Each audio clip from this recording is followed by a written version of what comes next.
1947ರಲ್ಲಿ ಏನು ನಮ್ಮ ದೇಶಕ್ಕೆ ಸ್ವಾತಂತ್ರ್ಯ ಬಂದ ಮೇಲೆ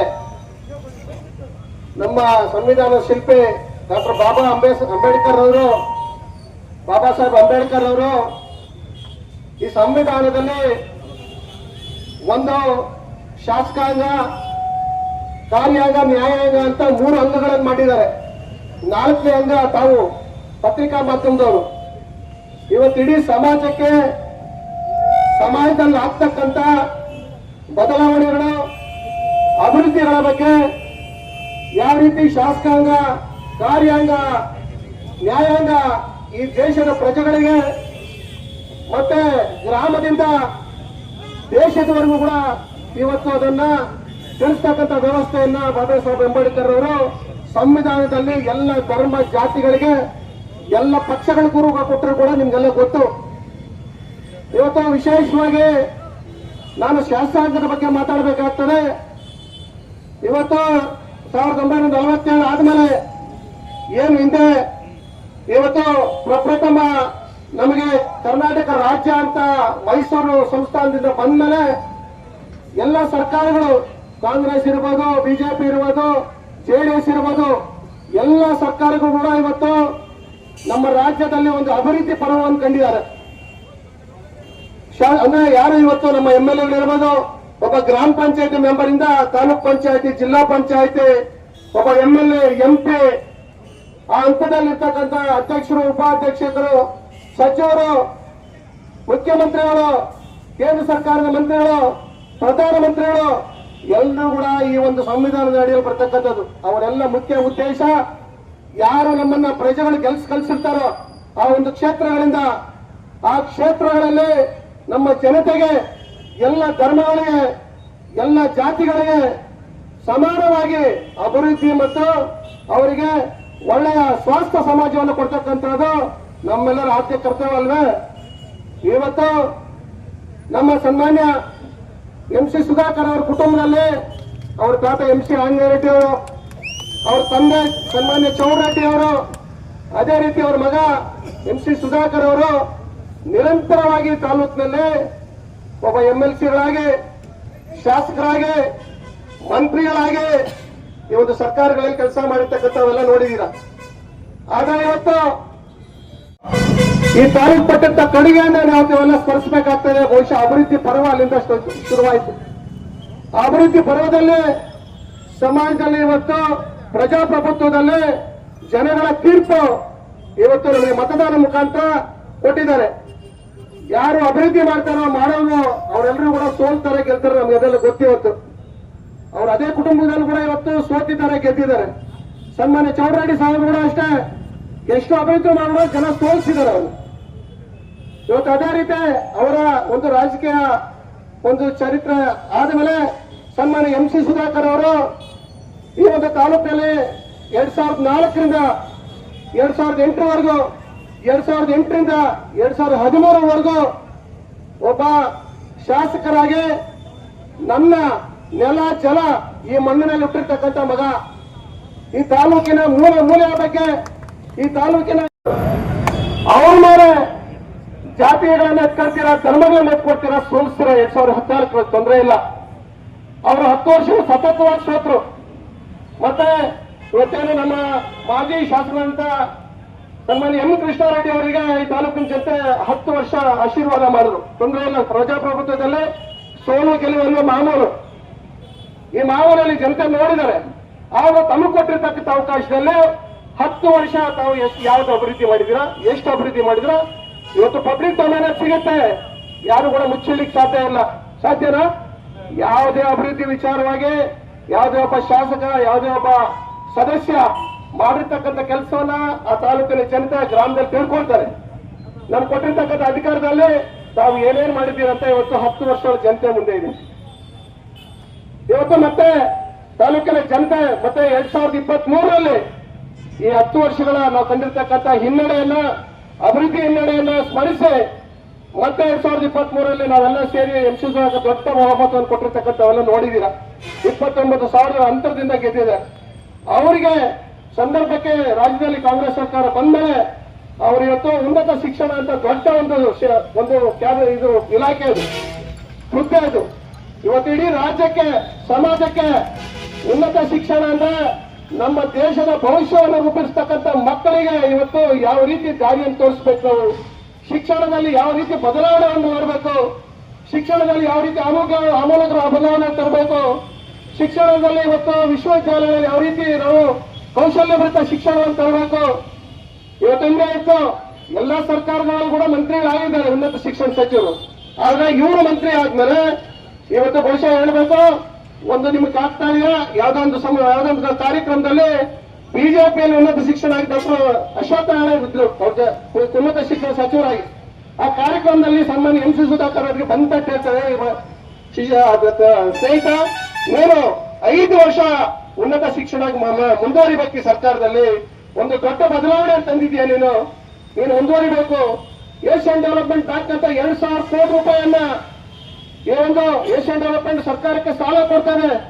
ಆ ಸಾಲದಲ್ಲಿ ಇವತ್ತು ಉನ್ನತ ಶಿಕ್ಷಣ ಇಲಾಖೆಯಲ್ಲಿ ಎಷ್ಟು ಇವತ್ತು ಇರ್ತಕ್ಕಂಥ 224 ಕಾನ್ಸ್ಟಿಟ್ಯೂನ್ಸಿಗಳಲ್ಲಿ ಉನ್ನತ ಶಿಕ್ಷಣ ಇಲಾಖೆಯಲ್ಲಿ ಇವತ್ತು ಡಿಗ್ರಿ ಕಾಲೇಜಸ್ ಇರ್ಬೋದು, ಪಾಲಿಟೆಕ್ನಿಕ್ ಇರ್ಬೋದು, ಇಂಜಿನಿಯರಿಂಗ್ ಕಾಲೇಜ್ ಇರ್ಬೋದು, ಎಲ್ಲ ರೀತಿಯಲ್ಲಿ ಉನ್ನತ ಶಿಕ್ಷಣ ವ್ಯಾಪ್ತಿಗೆ ಬರತಕ್ಕಂಥ ಒಂದು ಇಲಾಖೆ ಅದು. ಆ ಇಲಾಖೆಯನ್ನು ಯಾವ ರೀತಿ ಸಮರ್ಪಕವಾಗಿ ನಡೆಸಬೇಕು ಅನ್ನತಕ್ಕಂಥ ಒಂದು ಶಕ್ತಿ, ಬುದ್ಧಿ ಡಾಕ್ಟರ್ ಎಂ ಸುಧಾಕರ್ನಲ್ಲಿ ಅವರಿಗೆ 3 ವರ್ಷದಲ್ಲಿ ತೋರಿಸಿದ್ದಾರೆ. ಇವತ್ತು ಅದೇ ಕಾರಣದಿಂದ ಇವತ್ತು ನೀವೆಲ್ಲ ನೋಡಬಹುದು, ಯಾರು ಕೂಡ ಮುಚ್ಚಿಡ್ಲಿಕ್ಕೆ ತಾಲೂಕಲ್ಲಿ ಏನು ಸಾಧ್ಯ ಇಲ್ಲ. ಸಬ್ಸಿಡಿ ಸಿಕ್ಕತಕ್ಕಂಥ ಅವಕಾಶದಲ್ಲಿ ಈ ತಾಲೂಕಿನಲ್ಲಿ ಒಂದ್ ಕಡೆ ಶಿಕ್ಷಣಕ್ಕೆ ಸಂಬಂಧಪಟ್ಟಂತೆ ಇವತ್ತು ಮಹಿಳಾ ಕಾಲೇಜ್ ಇರ್ಬೋದು, ಬಾಲಕರ ಕಾಲೇಜ್ ಇರ್ಬೋದು, ಪಾಲಿಟೆಕ್ನಿಕ್ ಒಂದು ಇತಿಹಾಸ, 75 ವರ್ಷಗಳ ಇತಿಹಾಸ ಇರ್ತಕ್ಕಂಥ ಕಾಲೇಜಲ್ಲಿ ಇವತ್ತು ಅದನ್ನು ಏನದೊಂದು ಒಂದು ಬಿಲ್ಡಿಂಗ್ 75 ವರ್ಷ ಆದ್ಮೇಲೆ ಯಾವ ಮಟ್ಟದಲ್ಲಿ ಇರ್ತದೆ ನಿಮ್ಗೆ ಗೊತ್ತಿರ್ತದೆ. ಅದನ್ನು ಮತ್ತೆ ಕೆಡವಿ ಹೊಸ ತಂತ್ರಜ್ಞಾನದಲ್ಲಿ, ಹೊಸ ವ್ಯವಸ್ಥೆಯಲ್ಲಿ ಇವತ್ತು ಹೊಂದಾಣಿಕೆ ಆಗ್ತಂತ, ಶಿಕ್ಷಣಕ್ಕೆ ಹೊಂದಾಣಿಕೆ ಆಗ್ತಂತ ಇವತ್ತು ಕಟ್ಟಡವನ್ನು ಕಟ್ತಾ ಇದ್ದಾರೆ ಸುಮಾರು 70 ಕೋಟಿ ರೂಪಾಯಿ ವೆಚ್ಚದಲ್ಲಿ. ಇದೆಲ್ಲ ಯಾರಿಗೋಸ್ಕರ ಮಾಡ್ತಿರೋದು? ನಮ್ಮ ತಾಲೂಕಿನ ಜನತೆಗೆ. ವಿಶೇಷವಾಗಿ ಒಂದು ಆಸೆ ಇತ್ತು, ನಾನು ಈ ಭಾಗಕ್ಕೆ ಮೆಡಿಕಲ್ ಕಾಲೇಜ್ ತರಬೇಕು ಅಂತ. 2013ರಲ್ಲಿ ಅವ್ರು ಸೋತ ಮೇಲೆ ಅವರಿಗೆ ನಿರಾಸೆ ಆಯಿತು, ನನ್ನ ಕನಸು ಭಗ್ನ ಆಯಿತು. ಮತ್ತೆ ಏನಾದ್ರೂ ಒಂದು ಅವಕಾಶ ಸಿಕ್ಕಿದ್ರೆ ತಾಲೂಕಿನ ಜನತೆಗೆ ಒಂದು ಏನಾದ್ರೂ ಕೊಡುಗೆ ಕೊಡಬೇಕು ಅನ್ನೋ ಉದ್ದೇಶದಿಂದ ಅವ್ರು ಸಿಕ್ಕಿರ್ತಕ್ಕಂಥ ಅವಕಾಶದಲ್ಲಿ ಇವತ್ತು ಇಂಜಿನಿಯರಿಂಗ್ ಕಾಲೇಜನ್ನು ತಂದಿದ್ದಾರೆ. ಅದೇ ರೀತಿ ಐಟಿ ಅಂತ ತಂದಿದ್ದಾರೆ. ಐಟಿ ಇಂಜಿನಿಯರಿಂಗ್ ಕಾಲೇಜ್ ಇವತ್ತು ನಮ್ಮ ಮಕ್ಕಳು ನೋಡಬಹುದು, ಅದರಲ್ಲಿ ಒಂದೇ ತರಹದ ಮಕ್ಕಳು, ಒಂದೇ ಜಾತಿಯ ಮಕ್ಕಳು ಯಾರು ಕೂಡ ಅಲ್ಲಿ ಶಿಕ್ಷಣ ಪಡೆಯೋದಿಲ್ಲ. ಎಲ್ಲರೂ ಕೂಡ ಪಡಿತಾರೆ ಶಿಕ್ಷಣ, ಅದರಲ್ಲಿ ಎಲ್ಲರಿಗೂ ಅವಕಾಶ ಇದೆ ಅಂತ. ಬರೀ ಡಿಗ್ರಿ ಅಂತ ಇರಬಾರ್ದು, ಡಿಗ್ರಿಯ ಜೊತೆಗೆ ಕೌಶಲ್ಯಭರಿತ ಶಿಕ್ಷಣವನ್ನು ಕೊಡಬೇಕು. ಅಂದ್ರೆ ನಾವು ಪ್ರಾಥಮಿಕ ಹಂತದಲ್ಲೇ ಒಬ್ಬ ವಿದ್ಯಾರ್ಥಿಯನ್ನ ತನ್ನ ಜೀವನವನ್ನ, ತನ್ನ ಆರ್ಥಿಕ ಪರಿಸ್ಥಿತಿಯನ್ನ, ತನ್ನ ಸ್ವಯಂ ಕೃಷಿಯನ್ನ ಒಂದು ಡಿಗ್ರಿಯ ಜೊತೆಗೆ ಸ್ವಯಂ ಏನಿವತ್ತು ಪೋಸ್ಟ್ ಗ್ರಾಜುಯೇಷನ್ ಪಡೆದು ಇವತ್ತು ಸ್ಕಿಲ್ ಡೆವಲಪ್ಮೆಂಟ್ ಪಡೆದು ಅದನ್ನ ಅವರ ಕುಟುಂಬಗಳನ್ನು ನಿರ್ವಹಣೆ ಮಾಡಲಿ ಅಂತ ಒಂದು ಕೌಶಲ್ಯಾಭಿವೃದ್ಧಿ ಇಲಾಖೆಯನ್ನು ಕೂಡ ಅವರು ಮಾಡಿದ್ರು. ಇವತ್ತು ಕ್ಯಾಬಿನೆಟ್ ಅಲ್ಲಿ ಕೌಶಲ್ಯಭರಿತ ಸಚಿವರುಗಳು ಇದ್ದಾರೆ. ಸನ್ಮಾನ್ಯ ನಾಗೇಂದ್ರ ಅವರಿದ್ರು, ಹಿಂಗೆ ಶಿವಪ್ರಕಾಶ್ ಪಾಟೀಲ್ ಇದ್ರು. ಅದೇ ಒಂದು ಇಲಾಖೆ ಇದೆ ಇವತ್ತು, ಕೌಶಲ್ಯಾಭಿವೃದ್ಧಿ ಇಲಾಖೆ ಅಂತಿದೆ. ಹೊಸ ಇವತ್ತು ಕೇಂದ್ರ ಸರ್ಕಾರದಲ್ಲಿ ಕತ್ತ ಸನ್ಮಾನ್ಯ ಮೋದಿ ಸಾಹೇಬರು MSME ಅಂತ ಮಾಡಿದ್ರು, ಮೈಕ್ರೋ ಮತ್ತು ಸ್ಮಾಲ್ ಸ್ಕಿಲ್ಡ್ ಎಂಟರ್ಪ್ರಿನರ್ಸ್ ಅಂತ ಮಾಡಿದ್ರು. ಯಾರು ಇವತ್ತು ಬಡವರ ಮಕ್ಕಳು, ಯಾರು ಇಂಜಿನಿಯರಿಂಗ್ ಇರ್ಬೋದು, ಯಾರು ಬೇರೆ ಉನ್ನತ ಶಿಕ್ಷಣದಲ್ಲಿ ಇವತ್ತು ತಾಂತ್ರಿಕವಾಗಿ ಫಲಪ್ರದವಾಗಿದ್ದಾರೆ, ಅವ್ರಿಗೆ ಸ್ವಂತ ಫ್ಯಾಕ್ಟರಿ ಮಾಡ್ಕೋಬಹುದು ಕಡಿಮೆ ಬಡ್ಡಿ ದರದಲ್ಲಿ. ಯಾರು ಇವತ್ತು ಮಾಡಿರೋದನ್ನ ತಮ್ಮದೇ ಪಾಲುದಾರ ಪಕ್ಷದ ಪ್ರಧಾನಮಂತ್ರಿಗಳಾದಂತಹ ಸನ್ಮಾನ್ಯ ಮೋದಿ ಅವ್ರಿಗೂ ಅವರೆಲ್ಲರಿಗೂ ಇವತ್ತು ನಾವು ಮೆಚ್ಚುಗೆಯನ್ನು ವ್ಯಕ್ತಪಡಿಸಬೇಕಾಗ್ತದೆ. ಯಾವುದೇ ಶಾಸಕರು ಯಾವುದೇ ಪಕ್ಷದಲ್ಲಿದ್ರು ಕೂಡ ಆ ಒಂದು ಸಮಾಜಕ್ಕೆ, ಆ ಒಂದು ಯುವಕರಿಗೆ, ರೈತರಿಗೆ ನಾವು ಏನ್ ಸಹಾಯ ಮಾಡಿದ್ದೀವಿ, ಏನವ್ರಿಗೆ ದೊರಕಿಸ್ಕೊಟ್ಟಿದ್ದೀವಿ, ಇರ್ತಕ್ಕಂಥ ಅಧಿಕಾರ ಅವಧಿಯಲ್ಲಿ ನಾವು ಏನ ಜನತೆಗೆ ನಾವು ಋಣ ತೀರಿಸಿದ್ದೇವೆ, ಒಂದು ಶಾಶ್ವತವಾದಂತ ಕೆಲಸ ಮಾಡಿದೀವಿ ಅಂತ ಯಾರಾದ್ರೂ ಇದ್ದ ತಾವು ಎಂತ ಇಟ್ಕೊಂಡು ಹೇಳಿ ಸರ್, ನಾವು ಒಪ್ಕೊಳ್ತೀವಿ, ನಿಮ್ ಜೊತೆ ನಾವು ಬರ್ತೀವಿ. ನಾವು ಇವತ್ತು ಸನ್ಮಾನ್ಯ ಎಂ ಸುಧಾಕರ್ ಅವರು ಎಲ್ಲೊಂದು ವೈದ್ಯ ಆರಾಮಾಗಿ ಇರ್ಬೋದಿತ್ತು, ಆದ್ರೆ ಅವರು 24 ಗಂಟೆ ಈ ತಾಲೂಕಿನ ಜನತೆಯ ಕೊಟ್ಟಂತ ಅರ್ಜಿಗಳು, ಸರ್ಕಾರ ಕೊಟ್ಟಂತ ಅರ್ಜಿಗಳು. ಅದೇ ರೀತಿ ಇವತ್ತು ಸನ್ಮಾನ್ಯ ಯಾರು ನಮ್ಮ ಮಾಜಿ ಶಾಸಕರಾದಂತಹ ಕೃಷ್ಣಾರೆಡ್ಡಿ ಅವರು ಮತ್ತೆ ಅವರ ಅನುಯಾಯಿಗಳು ಇಲ್ಲೊಂದು Jai Shivashakti health and educational foundation ಅಂತ ಒಂದು ಸ್ಕಿಲ್ ಡೆವಲಪ್ಮೆಂಟ್ ಒಂದು ಕಾರ್ಯಕ್ರಮವನ್ನು ತಂದಿದ್ದಾರೆ. ನೋಡಿ ಕೊಡಿ, ಎಲ್ಲ ಪತ್ರಿಕೆ ಜೈ ಶಿವಶಕ್ತಿ ಹೆಲ್ತ್ ಅಂಡ್ ಎಜುಕೇಶನ್ ಅಂದ್ರೆ ಸ್ಕಿಲ್ ಡೆವಲಪ್ಮೆಂಟ್ ಪ್ರೋಗ್ರಾಮ್ ವಿಚಾರವಾಗಿ ಇವತ್ತು ನಮ್ಮ ತಾಲೂಕಿಗೆ ಇವತ್ತು ಈ ಒಂದು ಸಮಸ್ಯೆಯನ್ನ ತಂದಿದ್ದಾರೆ. ಈ ಸಮಸ್ಯೆಯ ಉದ್ದೇಶ ಇಷ್ಟೇ, ಏನಿವತ್ತು ನಮ್ಮ ತಾಲೂಕಿನಲ್ಲಿ ಇಂಜಿನಿಯರಿಂಗ್ ಕಾಲೇಜ್ ಇರ್ಬೋದು, ಪಾಲಿಟೆಕ್ನಿಕ್ ಇರ್ಬೋದು, ಅಥವಾ ITI ಇರ್ಬೋದು, ನಮ್ಮ ತಾಲೂಕಿನಲ್ಲಿ ಇರ್ತಕ್ಕಂಥ ಬೇರೆ ತಾಲೂಕಿನಲ್ಲಿ ಇರ್ತಕ್ಕಂಥ ಪಾಲಿಟೆಕ್ನಿಕ್ ಇರ್ಬೋದು, ಪಕ್ಕದ ಜಿಲ್ಲೆಗಳಲ್ಲಿ ಇರ್ತಕ್ಕಂಥ ಪಾಲಿಟೆಕ್ನಿಕ್ ಇರ್ಬೋದು, ಕೌಶಲ್ಯ ಅಭಿವೃದ್ಧಿ ಅಂದ್ರೆ ನಮ್ಮ ಪದವಿ ಮುಗಿಸಿದ ಮೇಲೆ ಒಂದು ಯಾವ್ದಾದ್ರು ಒಂದು ಇವತ್ತು ನಮ್ಮ ಏನು ಕಂಪ್ಯೂಟರ್ ಇರ್ಬೋದು, ಅಥವಾ ನಮ್ಮ EV ಇರ್ಬೋದು, ಅಥವಾ AI ಇರ್ಬೋದು, ಎಲ್ಲಾ ರೀತಿಯಲ್ಲೂ ಕೂಡ ಮಕ್ಕಳಿಗೆ ವಿಶೇಷವಾದಂತ ಒಂದು ಟ್ರೈನಿಂಗ್ ಅನ್ನು ಕೊಟ್ಟವರನ್ನ ಸ್ವಯಂ ಸ್ವಾವಲಂಬಿಗಳಾಗಿ ಬರ್ತಕ್ಕಂಥ ಒಂದು ಟ್ರೈನಿಂಗ್ ಇನ್ಸ್ಟಿಟ್ಯೂಟ್ ಅನ್ನ ತಂದುಕೊಟ್ರು. ಅದಕ್ಕೆ ನೀವು ಜಮೀನು ಬೇಕಿತ್ತು, ಅದಕ್ಕೆ 5 ಎಕರೆ ಜಮೀನನ್ನ ಇವತ್ತು ಕಾನೂನು ರೀತಿಯಲ್ಲಿ ಅವಾಗ ಕೊಂಡ್ಪೇಟೆಯಲ್ಲಿ ಹೇಳ್ತಿದ್ರು, ಯಾವುದೇ ಅಹವಾಲನ್ನ ಒಂದು ಸಮಸ್ಯೆ ಸರ್ಕಾರ ಕೊಟ್ಟ ಮೇಲೆ ಅದು ನೇರವಾಗಿ ಸಂಬಂಧಪಟ್ಟ ತಾಲೂಕಿನ ತಹಸೀಲ್ದಾರ್ ಬರ್ತದೆ, TCR ತಹಸೀಲ್ದಾರ್ ಬರ್ತದೆ ಸರ್ಕಾರದ ಮುಖಾಂತರ. ಅದು ಏನು ವ್ಯವಸ್ಥಿತವಾಗಿ ಅದಕ್ಕೆ ರಿಪೋರ್ಟ್ ಕೊಡಬೇಕು, ಪ್ರಸ್ತಾವನೆಯನ್ನು ಕೊಡಬೇಕು. ಆ ಪ್ರಸ್ತಾವನೆಯನ್ನ ಇದೇ ರೀತಿ ಶಿವಶಕ್ತಿ ಏನಿವತ್ತು ಫೌಂಡೇಶನ್ ಇದೆಯೋ ಅದಕ್ಕೂ ಕೂಡ ಇವತ್ತು 5 ಎಕರೆಯನ್ನ ಅವರು ಜೈನ ಸಮುದಾಯಕ್ಕೆ ಸಂಬಂಧಪಟ್ಟವರು 20 ವರ್ಷಗಳ ಒಂದು ದೀರ್ಘಕಾಲೀನ ಒಂದು ಅವರಿಗೆ ಒಂದು ಏನು ದೊಡ್ಡ ಒಂದು ಒಂದು ಶಿವಶಕ್ತಿ ಫೌಂಡೇಶನ್ಗೆ 5 ಎಕರೆ ಇಲ್ಲೇ ನಾವು ಒಡಗನಹಳ್ಳಿಯಲ್ಲಿ ಇವತ್ತು 5 ಎಕರೆ ಕೊಡಿಸ್ಕೊಟ್ಟಿದೆ ಪಕ್ಕದಲ್ಲೇ. ಯಾಕೆಂದ್ರೆ ಇಂಜಿನಿಯರಿಂಗ್ ಕಾಲೇಜ್ ಇದೆ, ಇವತ್ತು ಪಾಲಿಟೆಕ್ನಿಕ್ ಇದೆ, ಎಲ್ಲಾ ರೀತಿಯ ಇವತ್ತು ತಾಂತ್ರಿಕ ಶಿಕ್ಷಣ ಇಲಾಖೆಯಲ್ಲಿ ಇರ್ತಕ್ಕಂಥ ಇವತ್ತು ನಮ್ಮ ಮಕ್ಕಳಿಗೆ ಇದೇ ಭಾಗದಲ್ಲಿ ಇವತ್ತು ನಮ್ಮ ಎಲ್ಲಿ ಮಸ್ತೇನಹಳ್ಳಿಯಲ್ಲಿ ಸುಮಾರು 1000 ಎಕರೆಯಲ್ಲಿ ಇವತ್ತು ನಮ್ಮ ಮಾಜಿ ನಮ್ಮ ಸಚಿವರು ಸುಮಾರು ಇವತ್ತು ಇಂಡಸ್ಟ್ರಿಯಲ್ ಡೆವಲಪ್ಮೆಂಟ್ ಮಾಡಿದ್ದಾರೆ. ಇಲ್ಲಿ ಕೊಂಕಿನಲ್ಲಿ ಬೈರೇಟಹಳ್ಳಿಯಲ್ಲಿ ಅಲ್ಲೊಂದು 600 ಎಕರೆ ಇವತ್ತು ಇಂಡಸ್ಟ್ರಿಯಲ್ ಡೆವಲಪ್ಮೆಂಟ್ ಮಾಡ್ತಿದ್ದಾರೆ.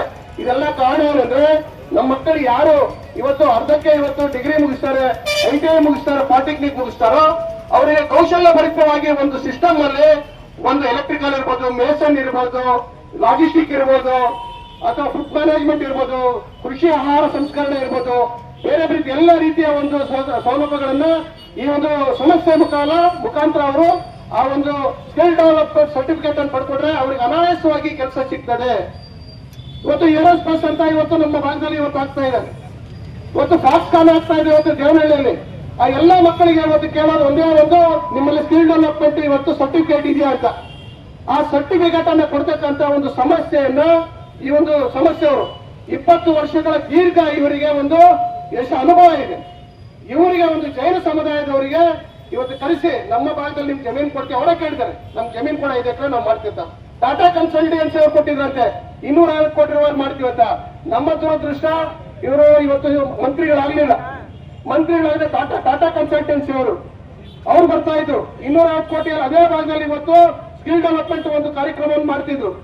ಇವತ್ತು ಅವ್ರು ಬರ್ಲಿಕ್ಕೆ ಆಗಲಿಲ್ಲ ಅಂತ ಈ ಸಮಸ್ಯೆ ಮುಂದೆ ಬಂದ್ಮೇಲೆ ಸರ್ಕಾರಕ್ಕೆ ಪ್ರಸ್ತಾವನೆಯನ್ನು ಕಳಿಸಿರ್ತಕ್ಕಂಥ ಒಬ್ಬ ಜಿಲ್ಲಾಧಿಕಾರಿಗಳಿಗೆ ಅಂದ್ರೆ ಕಾರ್ಯಾಂಗ ಅಂತಿದೆ. ಆ ಕಾರ್ಯಾಂಗದಲ್ಲಿ ಒಬ್ಬ P1 ಇಂದ ಸರ್ಕಾರದಲ್ಲಿ ಕೆಲಸ ಮಾಡತಕ್ಕಂಥ P1 ಇಂದ ಇವತ್ತು ತಹಸೀಲ್ದಾರ್ ಇರ್ಬೋದು, AC ಅವರು ಇರ್ಬೋದು, DC ಅವರು ಇರ್ಬೋದು, ಅವರೆಲ್ಲರೂ ಕೂಡ ಸರ್ಕಾರದ ಪ್ರತಿನಿಧಿಗಳು. ಅವ್ರು ಯಾರು ಕೂಡ ಅವರು ಜನಪ್ರತಿನಿಧಿಗಳಲ್ಲ, ಸರ್ಕಾರದ ಪ್ರತಿನಿಧಿಗಳು. ಸರ್ಕಾರದ ಜನತೆಯ ಪರವಾಗಿ ಯಾವುದೇ ಕಾನೂನು ಅಡಿಯಲ್ಲಿ ಕೊಟ್ಟಂತ ಅರ್ಜಿಗಳನ್ನ ಅವರಿಗೆ ಇರ್ತಕ್ಕಂಥ ಇತಿಮಿತಿಯಲ್ಲಿ ಮೊನ್ನೆ DC ಅವರು ಅಧಿಕಾರ ಇಷ್ಟು ನಾವು ಯಾವುದೇ ಕಾರಣಕ್ಕೂ ಸ್ಯಾಂಕ್ಷನ್ ಮಾಡಕ್ ಕೊಡೋದಿಲ್ಲ, ನಾವು ಸರ್ಕಾರಕ್ಕೆ ಪ್ರಸ್ತಾವನೆಯನ್ನು ಕೊಡ್ತೀವಿ ಅಷ್ಟೇ. ಇವತ್ತು ಶಿವಶಕ್ತಿ ಫೌಂಡೇಶನ್ ಕೂಡ ಒಂದು ಪ್ರಸ್ತಾವನೆಯನ್ನ DC ಅವರು ಕೊಟ್ಟರು. ಇವತ್ತು ಹೇಳ್ತಿದ್ರು ಬಗರ್ಕುಂ ಸಾಗುವಳಿಯಲ್ಲಿ ಇವತ್ತು 5 ಎಕರೆ ಬಿಟ್ಟು ಸಾಗುವಳಿಯನ್ನ ಮಾಡ್ತಕ್ಕಂಥ ಫಾರ್ಮ್ ನಂಬರ್ 50, 53, 57 ಇತ್ತು. ಅದು ಈ ಒಂದು ವ್ಯಾಪ್ತಿಗೆ ಬರೋದಿಲ್ಲ, ನಗರಸಭೆ ವ್ಯಾಪ್ತಿಯಲ್ಲಿ ಬರೋದ್ರಿಂದ ಇದು ಡಿಸ್ಕ್ರಿಷನರಿ ಪವರ್, ಇದು ಸರ್ಕಾರಕ್ಕೆ ಮಂಜೂರು ಮಾಡ್ತಕ್ಕಂಥ ಪವರ್ ಇರೋದು. ಮಾಡಿರೋದು ಯಾರಿಗೆ? ನಮ್ಮ ತಾಲೂಕಿನ ಜನತೆಗೆ ತಾನೆ, ನಮ್ಮ ತಾಲೂಕಿನ ಬಡ ಮಕ್ಕಳಿಗೆ ತಾನೆ, ನಮ್ಮ ತಾಲೂಕಿನ ರೈತರ ಮಕ್ಕಳಿಗೆ ತಾನೆ ಸ್ಕಿಲ್ ಡೆವಲಪ್ಮೆಂಟ್ ಪ್ರೋಗ್ರಾಮ್ ಕೊಡ್ತಿರೋದು. ನಮ್ಮ ತಾಲೂಕಿನ ಮತ್ತೆ ಬೇರೆ ತಾಲೂಕಿನ ನಮ್ಮ ಜಿಲ್ಲೆಯ ರೈತರ ಮಕ್ಕಳಿಗೆ ಯಾರು ಇವತ್ತು ಉದ್ಯೋಗ ಕಳ್ಕೊಂಡಿದ್ದಾರೆ, ಉದ್ಯೋಗಿಯಲ್ಲಿ ಅಲಿತಾ ಇದ್ದಾರೆ ಡಿಗ್ರಿ ಇಟ್ಕೊಂಡು, ಅವ್ರಿಗೆಲ್ಲ ಕೂಡ ಒಂದು ಮಾರ್ಗವನ್ನು ಕೊಡಬೇಕು, ಅವರಿಗೆ ಒಂದು ದೃಷ್ಟಿಯನ್ನು ಕೊಡಬೇಕು, ಅವ್ರಿಗೆ ಒಂದು ಉದ್ಯೋಗವನ್ನು ಕೊಡಿಸ್ಬೇಕು ಅಂತ ದೇಶದಿಂದ ಇವತ್ತು ಈ ಸಮಸ್ಯೆಯನ್ನು ಕರ್ತಿರೋದು. ಇವತ್ತು ಇನ್ನೊಂದು ಹೇಳ್ತಾರೆ ಸುಳ್ಳು, ಸುಧಾಕರ್ ಕುಟುಂಬದವರು ಇವ್ರ ಜೊತೆ ಪಾರ್ಟ್ನರ್ಶಿಪ್ ಇದ್ದಾರೆ ಅಂತೆ. 20 ವರ್ಷಗಳ ಇತಿಹಾಸ ಇರ್ತಕ್ಕಂಥ ಒಂದು ಸಮಸ್ಯೆ ನೋಡಿ. ಇದರಲ್ಲಿದೆ ಸುಮಾರು 10 ಲಕ್ಷ ಜನಕ್ಕೆ ಟ್ರೈನಿಂಗ್ ಕೊಟ್ಟಿದ್ದಾರೆ ಇವರು. ದೇಶದಲ್ಲಿ 12 ರಾಜ್ಯಗಳಲ್ಲಿ ಇವ್ರ ಸಮಸ್ಯೆಗಳಿದೆ. ಬೇರೆ ಬೇರೆ ಹೆಲ್ತ್ ಎಜುಕೇಶನ್ ಅಲ್ಲಿ ಟೈಅಪ್ ಮಾಡ್ಕೊಂಡಿದ್ದಾರೆ. ಇದನ್ನ ಈ ಶಿವಶಕ್ತಿ ಫೌಂಡೇಶನ್ ಬೇರೆ ರಾಜ್ಯಗಳ ಸರ್ಕಾರಗಳೊಂದಿಗೆ, ಬೇರೆ ರಾಜ್ಯಗಳ ಶಿಕ್ಷಣ ಸಂಸ್ಥೆಗಳೊಂದಿಗೆ, ಮತ್ತೆ ಬೇರೆ ಹಾಸ್ಪಿಟಲ್ ಜೊತೆ ರೈತ ಸಂಪರ್ಕಗಳ ಜೊತೆ ಇವತ್ತು ಟೈಅಪ್ ಮಾಡಿಕೊಂಡು ಆ ಸಮಸ್ಯೆಯನ್ನು ನಡೆಸಿರೋದು. ಇವರಿಗೆ ಅವಕಾಶ ಇದೆಯಾ? ಅವ್ರ ಜೊತೆ ಪಾರ್ಟ್ನರ್ಶಿಪ್ ಮಾಡೋ ಅವಶ್ಯಕತೆ ಇದೆಯಾ? ಈ ಒಂದು ಭಾಗ ತಂದಿರೋದಂದ್ರೆ ಇಂಜಿನಿಯರಿಂಗ್ ಕಾಲೇಜು ಟೆಕ್ನಿಕಲ್ ಇನ್ಸ್ಟಿಟ್ಯೂಷನ್ ಇರೋದ್ರಿಂದ ನಮ್ಮ ಭಾಗದ ಮಕ್ಕಳಿಗೆ, ಎಲ್ಲ ಜಾತಿ ಧರ್ಮದ ಮಕ್ಕಳಿಗೆ ಅವರು ಸ್ವಾವಲಂಬಿಗಳವರು ಬದುಕನ್ನು ಕಟ್ಕೊಳ್ಳೋ ಅನ್ನೋ ಉದ್ದೇಶದಿಂದ ಅವ್ರಿಗೆ ಕೊಟ್ಟಿರ್ತಕ್ಕಂಥ ಒಂದು ಸ್ಕಿಲ್ ಡೆವಲಪ್ಮೆಂಟ್ ಪ್ರೋಗ್ರಾಮ್ ಅನ್ನ ಇವತ್ತು DC ಅವರ ಮುಖಾಂತರ ಸರ್ಕಾರ ಕೊಟ್ರೆ, ಒಬ್ಬ ಕಾರ್ಯಾಂಗದಲ್ಲಿ ಕೆಲಸ ಮಾಡ್ತಕ್ಕಂಥವ್ರು ತಾವು ಕೂಡ ಇಂದಿನ ಸರ್ಕಾರದಲ್ಲಿ ಉಪಸಭಾಧ್ಯಕ್ಷರಾಗಿದ್ರೆ, ತಾವು ಕಾನ್ಸ್ಟಿಟ್ಯೂಷನಲ್ ಬೆಂಚಲ್ಲಿ ಕೆಲಸ ಮಾಡಿ ಸಾಂವಿಧಾನಿಕ ಹುದ್ದೆಯಲ್ಲಿ ಕೆಲಸ ಮಾಡ್ತೀರಾ, ಪಿಟಿಷನ್ ಕಮಿಟಿಯಲ್ಲಿ ತಾವು ಅಧ್ಯಕ್ಷರಾಗಿದ್ದೀರಾ. ಇಂಥ ಸಾರ್ವಜನಿಕ ಜಮೀನುಗಳನ್ನ ಪೋಲ್ ಮಾಡಿದ್ರೆ ಅಥವಾ ಬೇರೆ ದುರ್ಬಳಕೆ ಮಾಡ್ಕೊಂಡಿದ್ರೆ ತಮಗೆ ಅಹವಾಲು ಬರ್ತದೆ, ತಮಗೆ ಪಿಟಿಷನ್ ಬರ್ತದೆ, ತಾವೇ ಅದನ್ನ ಪರಿಶೀಲನೆ ಮಾಡ್ತಿದ್ದೀರಾ. ಹಿಂದೆ ಅನುಭವ ಇದೆ ನಿಮಗೆ. ಯಾವುದೇ ಒಬ್ಬ ಅಧಿಕಾರಿ DC ಸ್ವಯಂ ಪ್ರೇರಿತವಾಗಿ ಅವರು ನಾನು ಇಂಥವ್ರಿಗೆ ಸ್ಯಾಂಕ್ಷನ್ ಮಾಡ್ತಕ್ಕಂಥ ಅಧಿಕಾರ ಇಲ್ಲ. ಒಬ್ಬ DC ಮನಸ್ಸೋ ಇಚ್ಛೆ ಮಾತಾಡ್ತೀರಾ. ಇದು ತಮ್ಮ ವ್ಯಕ್ತಿತ್ವಕ್ಕೆ ಸರಿನಾ? ತಮ್ಮ ವ್ಯಕ್ತಿತ್ವಕ್ಕೆ ಸರಿನಾ? ಸಾಂವಿಧಾನಿಕ ಹುದ್ದೆಯಲ್ಲಿ ನೀವು ಕೆಲಸ ಮಾಡಿರೋದು, ನಿಮ್ಮ ಜೊತೆ ಹಲವಾರು ಜನ IAS AC ನಿಮ್ಮ ಜೊತೆಯಲ್ಲಿ ಕೆಲಸ ಮಾಡಿದ್ದಾರೆ. ಒಂದು ಪ್ರಸ್ತಾವನೆಯನ್ನು ಸರ್ಕಾರ ಯಾವ ರೀತಿ ಸ್ವೀಕರಿಸಿ ಅದಕ್ಕೆ ಮಂಜೂರಾತಿ ಕೊಡುತ್ತೆ ಅಂತ ನಿಮ್ಮ ಕನಿಷ್ಠ ಅವಗಾಹನೆ ನಿಮಗಿಲ್ಲ. ದಯವಿಟ್ಟು ನೀವು 10 ವರ್ಷ ಶಾಸಕರಾಗಿದ್ರಿ, ಸಂತೋಷ, ಪ್ರಜಾಪ್ರಭುತ್ವ ಯಾರು ಬೇಕಾದ್ರೂ, ಆದ್ರೆ ನಿಮ್ಮ ನಡೆ ಅಭಿವೃದ್ಧಿ ಕಡೆ ಇರ್ಲಿ. ಯಾರ ಕಿವಿ ಹಿಂಡಿದವರಿಗೆ ಕಿವಿ ಕಚ್ಚಿದವರು ಮಾತನ್ನು ಕೇಳಿ ನಿಮ್ಮ ರಾಜಕೀಯ ಭವಿಷ್ಯವನ್ನು ಕಳ್ಕೋಬೇಡಿ. ಜನತೆ ಬಹಳ ಬುದ್ಧಿವಂತರು, ನೋಡ್ತಿದ್ದಾರೆ ನಿಮ್ ಕಡೆ. ಈ ಒಂದು ತಾಲೂಕು, ಈ ಒಂದು ಆಡಳಿತ ಯಾವ ರೀತಿ ಹೋಗ್ತಿದೆ, ಯಾವ ರೀತಿ ದಿಕ್ ತಪ್ಪಿಸಿದ್ದಾರೆ, ಅಭಿವೃದ್ಧಿಯನ್ನು ಯಾವ ರೀತಿ ಇವತ್ತು ನೀವು ಬೇರೆ ರೀತಿಯಲ್ಲಿ ಮಾತಾಡ್ತಿದ್ದೀರಾ ಅಂತ ದಯವಿಟ್ಟು ಜನತೆ ಬಹಳ ಹುಷಾರು. ಬರ್ತಕ್ಕಂಥ ದಿನಗಳಲ್ಲೇ ಹಲವಾರು ರೀತಿಯಲ್ಲಿ ಬುದ್ಧಿ ಕಲಿಸ್ತಾರೆ. ಯಾವುದೇ ಒಬ್ಬ ಜನಪ್ರತಿನಿಧಿ ಇವತ್ತು ಕೊಟ್ಟಿರ್ತಕ್ಕಂಥ ಅವಕಾಶದಲ್ಲಿ ಇವತ್ತು ಎಲ್ಲರನ್ನು ಕೂಡ ಹೋಲಿಕೆ ಮಾಡ್ಲಿಕ್ಕೆ ಸಾಧ್ಯ ಇಲ್ಲ. ಅದರಿಂದ ಇವತ್ತು ಈ ಒಂದು ಶಿವಶಕ್ತಿ ಫೌಂಡೇಶನ್ ಕೊಟ್ಟಿರ್ತಕ್ಕಂಥದ್ದು ಸಮಂಜಸವಾಗಿದೆ. ಇದರಲ್ಲಿ ಮಾಡ್ತಾರೆ, ಕಾನೂನುಬದ್ಧವಾಗಿದೆ. ಇದು ಯಾರಿಗೂ ಹೊಡೆತನ ಇಲ್ಲ. ಒಂದು ಸಂಸ್ಥೆಗೆ ಒಂದು ಇತಿಹಾಸ, 20 ವರ್ಷಗಳ ಇತಿಹಾಸ ಇರ್ತಕ್ಕಂಥ ಸಮಸ್ಯೆ ಕೊಟ್ಟಿರ್ತಕ್ಕಂಥ ಒಂದು ಇದು ಶಿವಶಕ್ತಿ ಫೌಂಡೇಶನ್ ಅಂತ.